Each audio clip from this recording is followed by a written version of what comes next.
BBAలో university second rank, third rank సాధించడం Sun International విద్యార్థులకే సాధ్యం.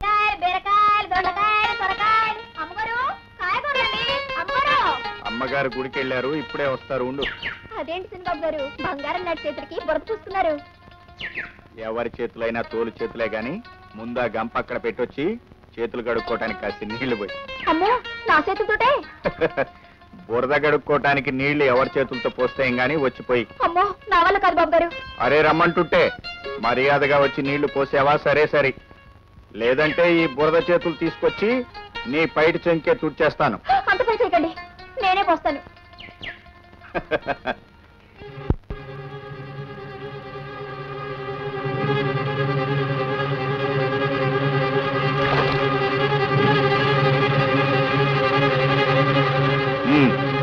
పోయి. అది బావగారు, అంచేత మనం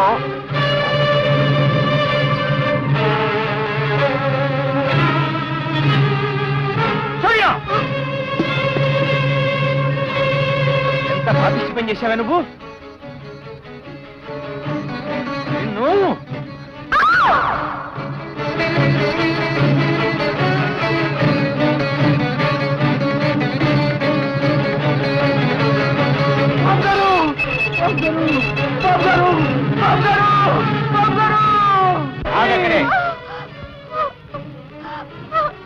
లోపలకు రాణిస్తున్నాం కదా అని ఇంటి పవిత్రతనే ధ్వంసం చేద్దాం అనుకుంటున్నారా?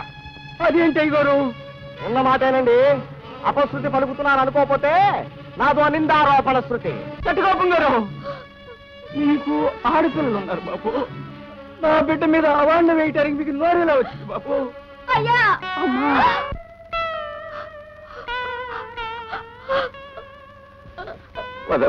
అయ్యా.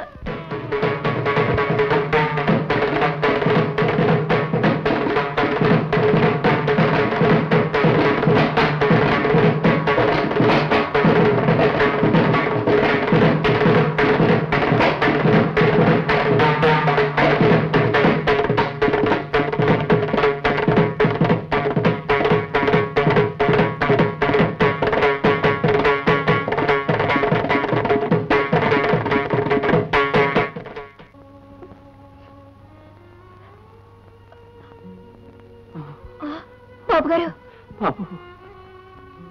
మిమ్మల్ని క్షమించని అడిగే అర్హత కూడా కోల్పోయిన వాడిని.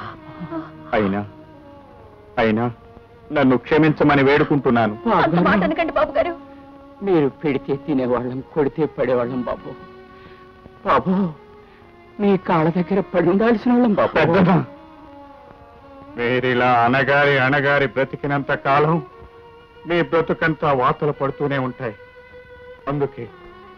అందుకే మేము మనుష్యులమేనంటూ ఇకనైనా తిరగబడండి.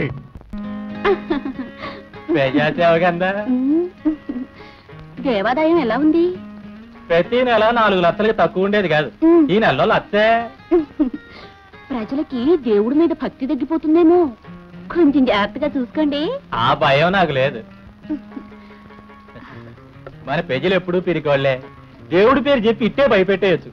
ప్రజాసేవకంతా అట్లాగే మన ప్రజలు విశ్వాసంలో చాలా గొప్పోళ్ళు, కుక్కలు కూడా పనికిరావు. అది చేత ప్రజానాయకుడిగా మనకు 5 ఏళ్ళు డోకా లేదు. మరి చదువుకుందామా? మంత్రి అయినందుకు నేను అభినందిస్తున్నానయ్యా. నేను మంత్రిని కావడానికి కారణం నువ్వే కదా. నీ రుణం ఎలా తీర్చుకోవాలో తెలియటం లేదయ్యా. అది ఎంత పని అయ్యా? ఊరి చివరి కాకులు కూడా ఉంది కదా, దాని కాంట్రాక్ట్ మనం పరిసాయి. ఆ విధంగా రుణం తీర్చేసుకో. తప్పకుండా ఇస్తాను, కానీ చిన్న పౌర సన్మానం లాంటిది ఏర్పాటు చేసేశాను. నీ అభిమతం నెరవేరాలని తల్లిగా దీవిస్తున్నాను. నా తరువాత నీవేనోయ్ ప్రభుత్వ ఆస్థాన సంగీత విద్వాంసుడివి, ఈ సంగీత సామ్రాజ్యానికి చక్రవర్తి. అపశృతి వేస్తున్నాను. అదేమిటన్నయ్యా? నాకు అంతకంటే ఆనందం ఏముందమ్మా. ఏమిటి అపశృతి వేయడమా? అవును నాన్నగారు, అపశృతి కాదలుడు, ఉపశృతి.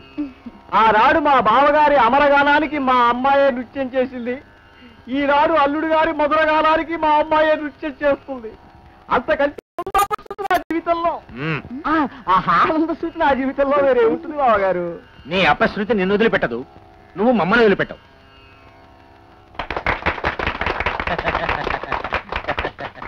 కార్మిక మంత్రి మహాజనులారా, మీరు నలుగురు 4 చేతులు వేసి నాకు ఈ సన్మాన సభ ఏర్పాటు చేసినందుకు మీ అందరికీ నా కృతజ్ఞతలు తెలుపుకుంటున్నాను. అదేందయ్యా కార్మిక మంత్రి, మనలో మనం సంసారం చేసుకోకపోతే కాదండి, సన్మానం. అదేలేవయ్యా, నాకు తెలుసు. మనలో మనం సన్మానం చేసుకోకపోతే ఎవరు చేస్తారు చెప్పు? ప్రజాసేవ కందా. ఇదిగో పరమేశ్వర శాస్త్రులు గారు, మన కార్మిక మంత్రి కుర్రాడు కనుక మీ అబ్బాయి చేత మంచి ఊపులో ఉండే పాట పాడించండి.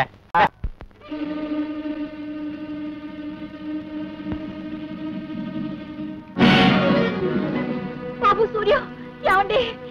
నీకు శాస్త్రీయ సంగీతం నేర్పించింది వంకర మాటలతో శంకర జాతి పాటలు పట్టడానికి కాదురా. ఎందుకు పనికిరాని మన పాటలు గొప్ప జాతి పాటలని గుండెలు బాదుకోలేను, గొంతెత్తి పాడాలేను. దైవాన్ని పిలవలేని గొంతు ఒక గొంతు కాదు, దేవుణ్ణి పొగడలేని పాట ఒక పాట కాదు. కనిపించని ఆ దేవుడి కోసం ఆరాటపడను, కనిపిస్తున్న ఈ మనిషి కోసమే పోరాడుతాను. పోరాటం మన ధర్మం కాదురా, జనం మనం ఒకటి కాదురా. అక్కడే మీరు పొరబడుతున్నారు, నేను మీతో వేరుపడుతున్నాను. అలా జరగటానికి వీల్లేదు. నా రక్తం నా నుంచి వేరుపడటం నేను సహించను. నీలో ఉన్న నా రక్తం నా పాటే పాడాలి, నా పాటే నడవాలి.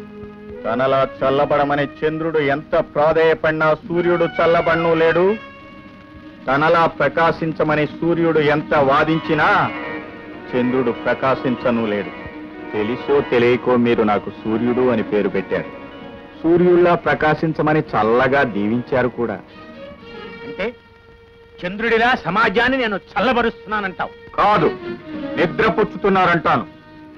జోల పాటలు పాడి జో కొడుతున్నారంటాను. భక్తి గీతాలు పాడి భజన పొరులుగా చేస్తున్నారంటాను. సచ్చు పాటలు పాడి తిరిగి మందు పోస్తున్నారంటాను. సూర్యం నిద్ర లేపుతాడు, బూజు దులిపి భుజం తడతాడు, కదం తొక్కుతూ పదం పాడుతూ పదండి ముందు కంటాడు. నువ్వు ఇంకా ఇక్కడే ఉంటే నీతో పాటు మాకు పిచ్చి పడుతుంది. వెళ్ళి పార్వతి, చూడలే, కన్న కొడుకు కోసం తరతరాల ఆచారాలను వదులుకోలేదు, యుగ యుగాల సాంప్రదాయాలను విడిచిపెట్టలేదు. మనం అందరిలా పుట్టలేదు, బ్రహ్మ తేజస్సుతో పుట్టాం. దేభ్యముఖాలతో దరిద్రులా పుట్టలేదు. సంగీత సాహిత్యాలే సహజాలంకారాలుగా కళారూపాలతో కళకళలాడుతూ పుట్టాం.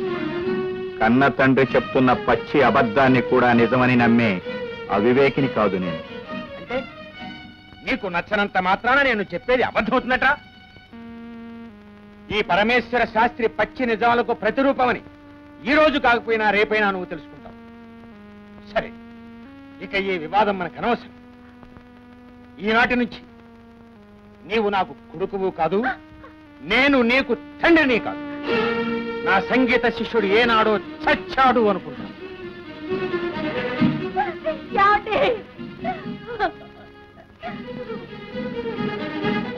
చూడా, చిన్నప్పుడే 7 ఏళ్ల ప్రాయంలో నీకు ఉపనయనం చేయించినప్పుడే ఈ వైరుధ్య భావాలు నీలో ఏమాత్రం కనిపించినా నిర్దాక్షిణ్యంగా నీ పీకనొలిమి నిన్ను చెప్పేసుకునేవాడిగా. కానీ కానీ ఆ దంజన్ని మెడలో వేసి నిన్ను పునీతుని చేస్తాను.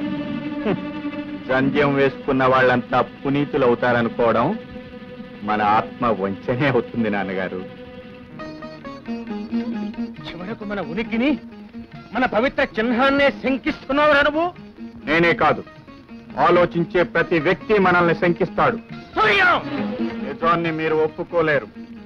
కరుడు కట్టిన మీ ఆచారాలు, బూజు పట్టిన మీ సాంప్రదాయాలు, కుళ్ళి కంపు కొడుతున్నటువంటి మీ కుల మతాలు దాటి ముందుకు రాలేరు. దేవుణ్ణి వెతకటానికి అలవాటు పడ్డ మీ కళ్ళు మానవుణ్ణి చూడలేవు. సుఖానికి అలవాటు పడ్డ మీ కాళ్ళు శ్రమ జీవితో కలిసి నడవలేవు. అందుకే ఇంకా మీతో ఈ జంజాల బంధుత్వం చెయ్యలేను. ఇంకా ఈ కులం పేగుతో బ్రతకలేను.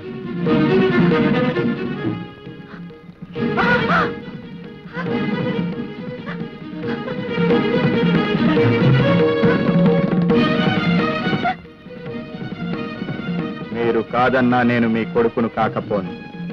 కానీ మన సిద్ధాంతాలు కలవనప్పుడు కలిసి ఉండే కంటే విడిపడిపోవటమే మంచిది.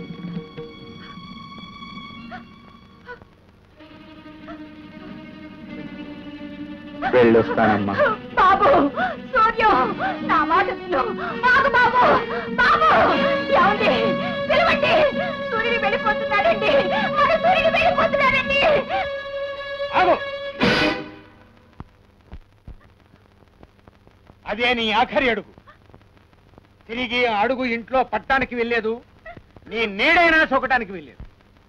పరమ పవిత్రమైన యజ్ఞోపవీతాన్ని తెంచి పారేసిన ఆ పాపిష్టి చేతులు మా శవాలను తాగడానికి కూడా వెళ్ళలేదు.